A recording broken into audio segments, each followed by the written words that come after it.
I do need to make y'all aware of something. We're going to have a change in plans. Y'all may have saw in the news yesterday there was a bomb threat at the Capitol. Apparently there's been another issue today. So we're not going to be able to go over. But Lieutenant Governor Delbert Hosemann has been very gracious enough to come and join us here this morning, and we appreciate that very much. And with that, I'm going to ask him to come talk a little bit about what he is doing in terms of his legislative agenda and some of the things that we as MEC can continue to work with him. You got a microphone? Yes, sir.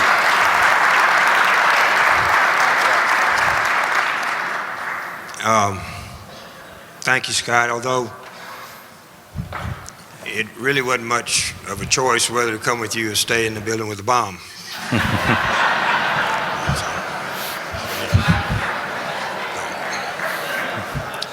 Whatever. Speaking of bombs,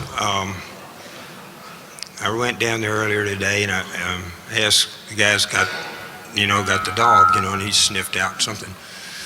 So we're closed right now. Be open hopefully at 11. So I said to him, that dog's really qualified. Dog's unbelievable. I said, do you think I could borrow him to duck hunt this weekend? Not a grin. Bomb people don't have a real good sense of humor. So whatever. Along that same dog line, I'd have to tell you all this. My wife has her Bible study group in, and it's about a third study and about 2/3 gossip. So I'm excused from those from the house. So I went to the grocery store, and I'm walking through the grocery store picking up something for supper, and this lady comes up to me and she says, I want to tell you something. Is it okay if I interrupt you? I know you're here in the grocery store. Is it okay if I interrupt you? I said, oh, yes, ma'am. I work for you. I'm a full-time employee of the state. I work for you. She said, yes, I've been wanting to say this to you. And I'm thinking in my mind, we cut taxes, increased education, career coaches, so many things that the legislature did this year. So I'm thinking it may be something positive. She said, I live in your neighborhood. And if y'all don't know, every morning I get up and I run with my lab through the neighborhood. We jog together, watch the world wake up. It's a real calm time. So she said, yes, I've been wanting to tell you this. I said, yes, ma'am. She said, you have the nicest dog. So I can just tell you, I'm grounded. No matter what else we do on career coaches or taxes or accelerated depreciation, I got a nice dog. So there you go. We have cut income taxes this last couple of years. We'll roll into 2026. I saw in Iowa they were so proud of themselves cutting to 5.3. We're going to 4.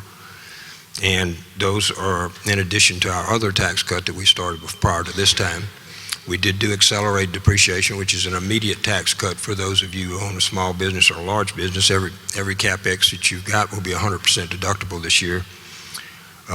We did fund the most ever for infrastructure, $100 million for our roads and bridge fund, $2.3 billion into infrastructure. We're actually paying for infrastructure and repairs and maintenance 2 years in advance. That's never been done in Mississippi history. We're real proud of that. We, the legislature particularly, needs kudos. They are not dictating where the actual roads and bridges go anymore. Those are actually done by the Highway Commission. We simply fund the engineers who make the good decisions. It used to be that we had a hodgepodge, or whoever the chairman was got their road fixed. We're not doing that. We're doing it the correct way. We gave teacher pay raises, $6,000 the last couple of years. I'm real proud of that. I think that's important. You see in the career coaches come, we started with 80, 140, 180. We're going to 200, and we will increase them again this year. They're fantastic. That's one of the better ideas we've had about things that go on with education. So that leads us to where we are. And we have the worst labor force participation rate in the country. That's what the facts are.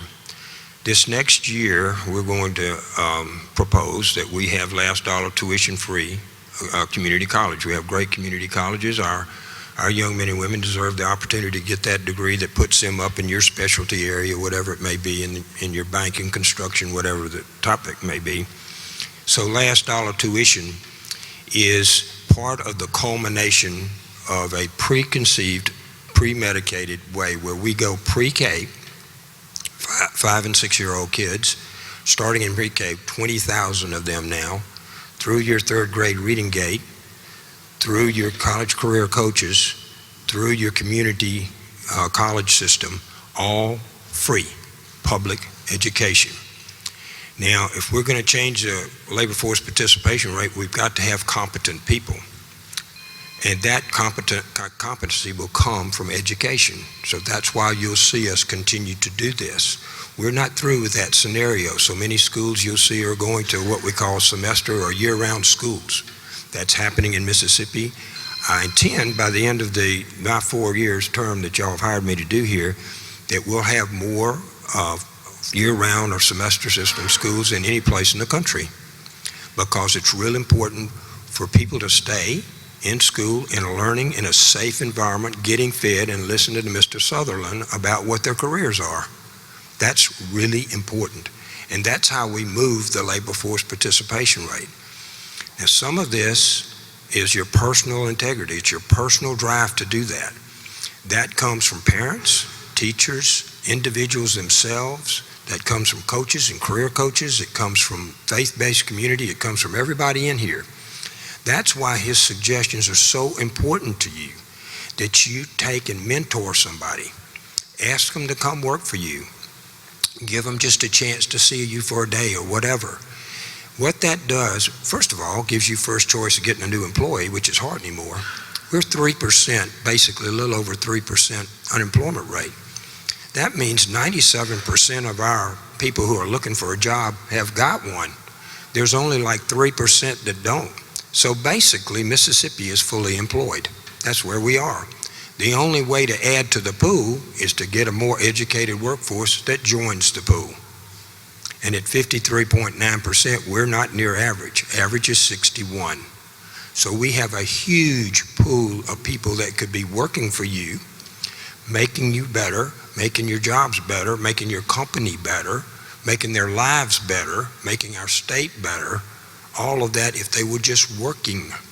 So we're going to start with pre-K through community college, and we're really not through when we get there. And to do that, we need your help. We need the leaders of Mississippi business, which is you. You need to be a part of that. Mr. Sutherland's comments were particularly accurate, I thought. If you help 1 or 2 or 10, what happens when somebody comes to work for you for a week and maybe even gets a paycheck? What do? They go back, they get with their buddies and say, you know, I went to work for so-and-so company today, and it was so great. I learned how to pour concrete, or I learned how to balance my checkbook, or I learned whatever you're doing. I learned that it becomes cool to work. It's not cool to not work. It becomes, look, my buddy is over here. Look at him. He's going to get a job here. He's going to get a new car and a better cell phone. Those things are important when you're 16, 17 years old and making your career path. So it's so important for y'all to have a hand in the development of the labor force participation rate. It is not acceptable. Today, when I addressed the joint legislative session between the Senate and the House, I'll again emphasize, at 53.9, we're 4% from having more people on not working than we have working between 16 and older. That is not sustainable for our country, for our city, for our state, for anybody. So the decline stops here, and it has to start with what you do. And so we're in the state, we're going to emphasize making sure that these young men and women have those educational opportunities. We have people encouraging them to do that. We ask you to help us with that effort. I think it's really, really important. The next thing you're going to see a big scramble about here starting in 2 weeks, will be health care. So we have health care issues in Mississippi. All of y'all read the paper and you face it when you pay your, those of you who have insurance, health insurance, you face it when you pay your health insurance. So we're going to address health care in Mississippi. Now when you do that, for probably for good reasons, the hospitals have been kind of the antithesis of everything, but that's not really the problem. We have mental health issues, we have access to health issues, we have staffing issues. You see the legislature's built a new University of Mississippi nursing school, new nursing schools at Pearl River and other places around here to give those nurses. We have a rural scholarship program for doctors. We built a new DO school at William Carey. We're trying to fund the staffing that's needed for this. The structure of these hospitals is sometimes like some of our businesses. They're older and they're not up to date. And so what you've got to decide is where we're going to deliver the primary health care and what's the most efficient way to do that. And Delbert was great 75 years ago, but it's time now to take another look at how we're going to structure those hospitals and how we're going to structure health care in Mississippi. We started that path last year, y'all, by allowing community hospitals to merge around the state. Watch what that goes on. You're going to be the leader in your community, so you need to be the leader in where healthcare is going in your community. Every one of you. And so it's very, very important that we have this holistic approach, not this rifle approach, or shotgun approach, but we need to have where we have a comprehensive addressing of the ability of working people to have access to health care, hospitals to function in a manner which is economically feasible, staffing from people who are qualified. All of those are pending. Mental health, we have mental health issues in schools now. Mr. Sutherland and the other career coaches will tell you about those. We have child protective services with 4,000 kids in our care. This health care thing is a huge thing. And when I talk to my hospital administrators, and I've talked to every one of them from New Albany to Pascagoula and everywhere in between, they tell me that the so-called X word is not the sole answer. And it is not. It is part of the economic answer of one way to structure the new healthcare system we're going to have in Mississippi, but it is not the sole answer. So you'll see the Senate having our hearing starting in about 2 or 3 weeks. Talk with Scott about this. We want you to participate. We want you particularly to take a leadership role and endorse a process where you think we ought to go, because I will need you to do that. My senators and my members of the House and my members of the legislature are asking for your leadership on this issue. Now, on your own health care, there's some fear that you will cancel your health insurance and you'll therefore dump people on the state. You're not going to do this because your other employer, who's your competitor, has health insurance. So you're not going to say, I'm not going to give you any health insurance. There's only 3% of the people that want to work that aren't working. So you're not going to run your best people off because somebody's got health insurance next door. So I don't fear that, really. Besides that, you realize that a healthy employee is somebody that's going to continue to work for you. And an unhealthy employee is going to cost you a lot of money. So I'm not fearful of us, of my business community, abandoning the healthcare industry. I just don't think that's going to happen. I think based on economics and morality, you're not going to do that. So we stand ready to address that difficult issue this year. And so I'm personally asking each of you to help me do that, both in your local community and on the statewide level when we do this in the next 2 or 3 weeks, and you'll see all of that come. On the positive note, we've never been in the shape that we're in, financially or otherwise. We've cut taxes to 4%. We're the 6th lowest tax state. Our education's risen to 35th from 50th.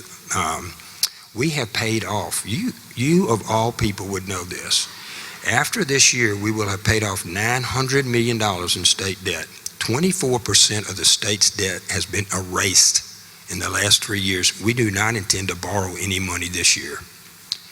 That alone will show you that we're not mortgaging your economic future or your children's future in this state. We have very positive economic matters. We'll be looking not this year, but next year, our economic incentive package again, MFLEX, which we worked on with so many of y'all to draft the last time. It's ready for a refresh, and we'll start that process. So we stand here with money in the bank, paid off a lot of our credit card, have upped our education and our infrastructure, and we are ready to address these other issues that are come to Mississippi, and it's time to do those. The leadership in this room will be the decisive factor. My senators and my House members as well, I assume, listen to you. They respect your opinion. Don't stand on the sideline this next year, because we all need your expertise, your mental capacity, and your moral support. So, I'm going back down where they have bombs.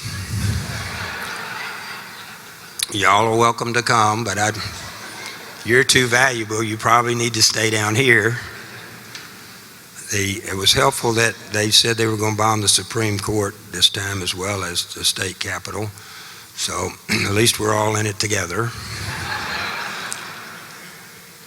Your organization, I remember from its genesis, and I helped write some of the bylaws of this organization long ago, and with my partner, Reuben Anderson. And I remember thinking I was hopeful as to where y'all would end up, and how you would end up being the Chamber of Commerce for the state. You've achieved that, and with that comes a responsibility. Because you're really good at this, you need to be really good at leading. So we're looking forward to working with all of you. We get sworn in at 2 o'clock, either at the Capitol or downtown somewhere. You're all invited. We're going to have a really good 4 years, y'all, and I'm looking forward to working with each of you. Thank you.